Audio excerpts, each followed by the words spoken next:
Hello students, welcome. Here we are with a new video of class 8 SST. In that we are talking about history portion. And we are on chapter 7, Education and British Rule. In previous video students, we have discussed about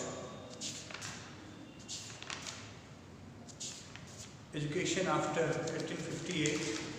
In that we have discussed about Hunter Commission, Raleigh Commission and Varda scheme of education in previous video.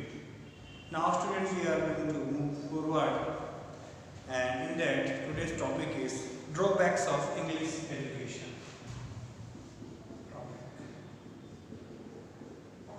Drawbacks of English education. What is drawback? We can say हानियाँ English education से होने वाले नुकसान या हानियाँ. Page number 90 students, your topic drawbacks of English education. The educational sector witnessed tremendous growth during the British rule in India. However, it had major flaws. So, educational sector witnessed tremendous growth during the British rule in India, but it had some flaws also. It had some drawbacks and some negative and demerits also, negative points and demerits also. And what were they? The policy of educating a few and neglecting mass education created a wide gap between the literate and illiterate Indians. So they targeted majorly about the main educated and economically well people were targeted to give this education, this Englishist education. That is only few people gained this English education, and that is why they became literate. They became literate in the language of British, but they were illiterate in the language of in the language of British. They were literate who were knowing English, but someone who was not knowing English was illiterate in eyes of British, and that is why there was a gap between literate and illiterate people, because only English learning people were promoted and supported and known as knowledge and educated. So that is why it created a wide gap between the literate and illiterate Indians. There was a rampant illiteracy throughout the country, and only because to promote the English education, people were not able to afford, because it was not easy to understand. It was an alien language and foreign language, but they imposed this language on us, and they tried to develop their own Christian mentality and ideologies that people can easily convert themselves into Christianity, and they found some benefits also of this policy, because after some time people who were in English learning started to favor British rule. That is why in 1858 so many educated Indians were not in support of independence revolution that was started, freedom fight, first freedom struggle of India, that was in 1857. It was not favored by many Indians. आप जान लीजिए विद्यार्थियों, students, आप जान लीजिए कि बहुत सारे पढ़े लिखे अंग्रेजी पढ़ने वाले लोगों ने, क्योंकि वह धीरे धीरे वो अंग्रेजी कल्चर और पश्चिमी कल्चर को अपनाने लगे थे, इसलिए उन्होंने जब भारत के प्रथम स्वतंत्रता संग्राम का आंदोलन हुआ, स्ट्रगल हुआ, उसमें वो लोग नहीं शामिल थे. लोग का मानना था कि जो ब्रिटिश कर रहे हैं वो सही कर रहे हैं. तो कहीं ना कहीं मैकॉले की जो थियोरी थी वो धीरे धीरे कारगर हो रही थी, लागू हो रही थी. लोग अंग्रेजी को पालने लगे, धीरे धीरे क्रिश्चियन बनने लगे, और ये प्रक्रिया धीरे धीरे आने लगी, जिससे हिंदी से लोगों का ध्यान हट गया, पढ़ाई से ध्यान हट गया. स्कूलों में इंग्लिश तो ज़्यादातर लोगों ने या तो पढ़ाई छोड़ दिया तो इंग्लिश पढ़ने लगे. तो ज़्यादातर अनपढ़ों की संख्या बढ़ गई. Literacy of a country increased. Then students will move out. The indigenous system of education gradually declined to as it did not receive support from the British. तो जो भी हमारे देश में जो देश के भाषाओं पर आधारित स्कूल थे, हिंदी या लोकल लैंग्वेजेस, धीरे धीरे वो पतन की ओर जाने लगे, वो नष्ट होने लगे क्योंकि उन्हें ब्रिटिश कोई सपोर्ट नहीं देते थे. It further faced several challenges when the knowledge of English was made compulsory to apply for government jobs.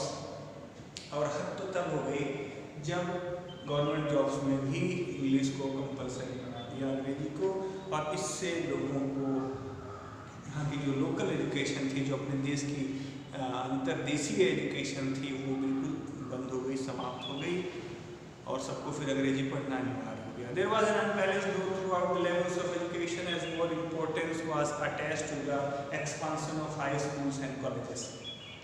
So the basic education and junior level education collapsed, टूट गई पूरी तरह, and they mainly focused on higher level education of high schools and colleges, and English was there. So that is why people started forgetting their cultures, their languages, their vernacular languages, their mother tongues, and they were bound to learn English as it was compulsory in government jobs. So that is why mainly high schools and colleges became famous and became economically well and economically fulfilled, and that is why female education was also neglected to a great extent. And as you know, in India from past time, female education was not promoted. If we see in Vedic age, all the women were educated, but if we see after Harappa and Sindhu Ghati civilization, so when we find history after that, so we find that women were not so educated and were not promoted in education, except some cities, as we see in upcoming topics. We see in Baroda, it was promotion of women education in that state, and in some states in southern India also women education was promoted, but mainly in major population of the country women education was not promoted. So that is why, but in Wood's dispatch, we have discussed in previous video, was mentioned about it was mentioned in that about women's education. They have stressed their thinking as per women education that they needed, and they promoted that time. But if we see the implementation of women education was not at great extent. There were no universities for women in 2016.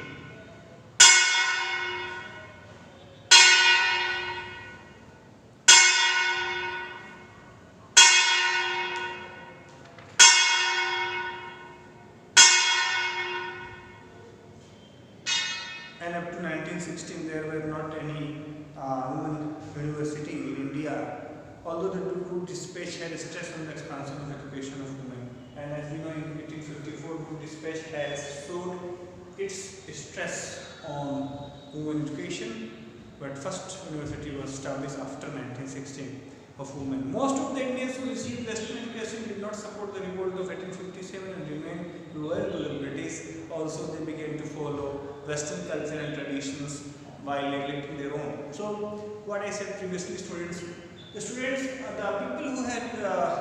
who had gotten education from British system and Western education, so they started favor and loyalty of British.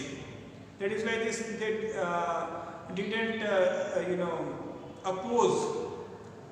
They didn't oppose to British in 1857's struggle of freedom. They became loyal before British because Western education enters in them.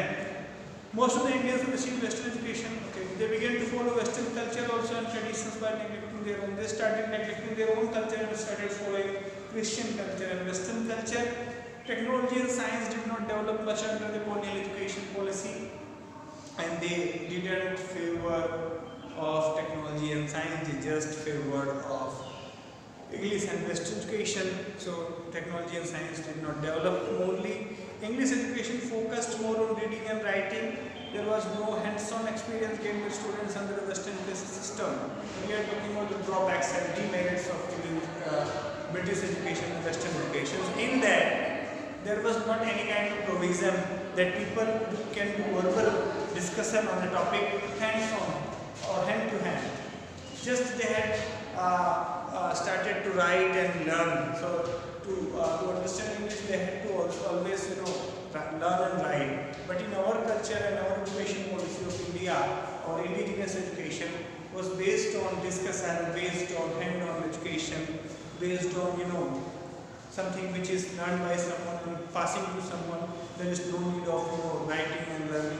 So that was our process. But they started mainly reading that prose and poetry. We started writing the meaning of an explanation of them. So reading and writing increased. We can say this. Reading and writing increased in Western education compared to our indigenous education. And in activity, you have to create a newsletter, 3 or 4 pages, include important news from British India on British education policies, the controversy between the Anglicist and Orientalist and the lapses in system of education in the British. So you have to create a kind of topic as a list that how education policies was in India or British, and what were the controversies between Anglicist and Orientalist. Orientalist और English लोगों में क्या विवाद थे, क्या मतभेद थे, इसे भी आपको लिखना है होमवर्क में. And IBSI you see Kerala is a state with the highest rate of literacy and Bihar has the lowest rate of the literacy in India. Kerala में साक्षरता सबसे ज़्यादा है, बिहार में सबसे कम. Then students, our topic moves on and growth on national education. So after Anglicist or Western education, people of here started realizing that if we do not focus on our national education, our culture and education will collapse in future and would be harder to overcome on Western education. That is why in early 20th century, Indian nationalist leaders formed the National Council of Education. Then some nationalist leaders, राष्ट्रवादी नेताओं ने National Council of Education की स्थापना की. To formulate a plan for imparting education to all sections of society, they pressurized the government to invest more money in the field of education. So by the help of the government and to enrich the education to the all nearby people, so they pressurized the government to invest more money in the field of education. They set up various schools and colleges in different places. They were some of the important educational institutions set up during this period. Mohammedan Anglo-Oriental College was now known as Aligarh Muslim University, was set up in 1875 by Syed Ahmad Khan in Aligarh. Vishwa Bharati University was set up by Rabindranath Tagore at Shantiniketan in 1901. Central Hindu School was established by Annie Besant in Benares in 1898, and Jamia Millia Islamia was founded in 1920 by Muhammad Ali, Johar and Hakim Ajmal Khan. Then Dhodho Keshav Prabhu established the first women university in Pune in 1916. So it is very important students to know, which later came to known as Srimati Nathi Bai Damodar Thakre Women University, now known as SSt University. Establishment of universities. Then after students, after our education, National Council of Education, which was established in the early 20th century by our nationalist leader, हमारे राष्ट्रवादी नेताओं द्वारा जो national education council बना, उसमें बहुत सारे school और college खोलने के प्रावधान किए गए और सरकार से मदद मांगी गई, जिसमें आपने कॉलेज पढ़े वो सब खोले गए. और कुछ यूनिवर्सिटीज़ भी खुली, जिसमें सबसे पहला नाम है आपकी बड़ौदा यूनिवर्सिटी का. Dr. Jackson, the principal of Baroda College, 1908 wanted to establish a university which would fulfill the cultural and scientific needs of the students. Baroda में पहले से बड़ौदा कॉलेज हुआ करता था, वहाँ के प्रिंसिपल डॉक्टर जैक्सन चाहते थे कि पूरे बड़ौदा में सभी सब्जेक्ट पढ़ें, सभी साइंटिफिक नीड्स और रिसर्च हो सके और कल्चरल रिसर्च हो सके. इसके लिए उन्होंने 1916 और 1919 में एक रिव्यू दिया और उसमें ये बताया गया कि बड़ौदा में उस कमेटी ने, रिव्यू कमेटी ने बड़ौदा में एक सिविक यूनिवर्सिटी, एक नागरिक विश्वविद्यालय खोलने की कोशिश की. But later in 1949 the Baroda university received approval from the legislative assembly and started functioning as a full fledged university. फिर वहाँ की विधानसभा ने वहाँ एक फुल फ्लेज्ड यूनिवर्सिटी, एक संपूर्ण यूनिवर्सिटी बनाने का आदेश दिया, जिससे आज बड़ौदा में महाराजा साहेबजादा यूनिवर्सिटी है. कुछ दिन में नमाज पढ़ाई भी के स्टूडेंट के साथ जान लीजिए. काफ़ी बड़ी यूनिवर्सिटी है, आप जो कि सबसे पहले यूनिवर्सिटीज़ की जब शुरुआत हुई तो उसमें आपकी बनती है, और भी चीज़ें बनी, लेकिन बड़ौदा भी उसी रेंज में आप आती है जब शुरू यूनिवर्सिटी बनी। Then university of Aligarh, sir Syed Ahmed Khan strongly felt that the Muslims should receive modern education and should actively take part in the society and government activities। फिर मुसलमानों ने भी इस चीज़ को आगे देखा कि नहीं, हमें भी इंग्लिश एजुकेशन और मॉडर्न एजुकेशन को पाना चाहिए ताकि हम भी दुनिया में कदम ताल कर सकें और लोगों के साथ चल सकें। इसलिए सर सैयद अहमद खान, जो कि मुस्लिमों के बहुत बड़े चहेते थे, सपोर्टर थे, उन्होंने जो है इंग्लिश एजुकेशन और मॉडर्न एजुकेशन को अलीगढ़ में फैलाना चाहा। With this aim in mind he established many schools for Muslims and set up scientific society of Aligarh. उन्होंने इसको ध्यान में रख के साइंटिफिक सोसाइटी ऑफ अलीगढ़ की स्थापना की, और उन्होंने फिर मोहम्मदन एंग्लो ओरिएंटल कॉलेज भी खोला अलीगढ़ में। He wanted to impart Western education but without compromising on Islamic values। वो चाहते थे कि वेस्टर्न एजुकेशन उनको मिले लेकिन इस्लामिक वैल्यूज़ पे कोई समझौता ना हो। After his death in 1898, in continuation of his vision, a school for girls was set up in 1906 from 1920. Mohammedan Anglo Oriental College came to be known as Aligarh Muslim University. Its first chancellor was a lady named Sultan Shahjahan Begum. A few more additions were made to the university, such as School for the Blind was set up in 1927. Local school खुला 1927 में। A medical college was affiliated to the university in 1928, and in 1913 engineering college was added.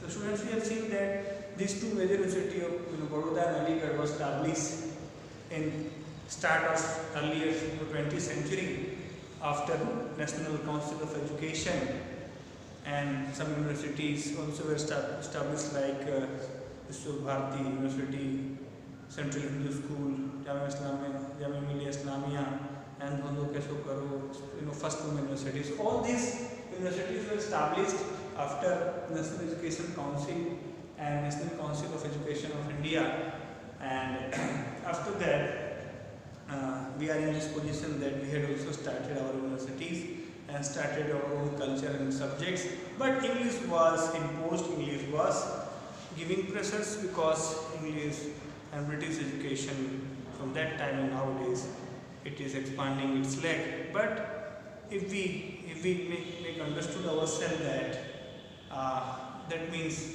they are only translating our cultures, not differing our cultures. They are not giving another senses to us. They are just making their own language on top, but they are doing teaching of all the subjects which were already in India. Then students, there is I.V. Saini, Sri Aurobindo Ghosh, a famous educationalist and thinker, believed that education should strengthen the character of a person and help in national building। एक बहुत अच्छे दार्शनिक और लेखक रहे अरबिंदो घोष, और उन्होंने शायद बंगाल से थे। उन्होंने बताया कि अगर किसी की पढ़ाई अच्छी है, इसका मतलब उसका चरित्र बढ़िया होगा, वो देश के निर्माण में उसके चरित्र और उसकी शिक्षा का महत्व होना चाहिए। He formed the first youth club for the अनुशीलन समिति to protest against the policies of British। आपको समझना पड़ेगा, यही सबसे पहले थे अरविंदो घोष, जिन्होंने अंग्रेजी शिक्षा और अंग्रेजी कुछ संस्कृति के खिलाफ आवाज़ उठाई। अनुशीलन समिति नाम की एक समिति बनाई, युवाओं की समिति थी, जो कि अंग्रेजी पॉलिसीज या ब्रिटिश पॉलिसीज को दरकिनार करना चाहते, उसकी खिलाफत करना चाहते थे। So students, we have covered this lesson, and now chapter 7 is covered. In homework you have to write all the activities and checkpoint which was in today's video, and if there is any question you can ask me personally. Students, have a nice day. Thank you.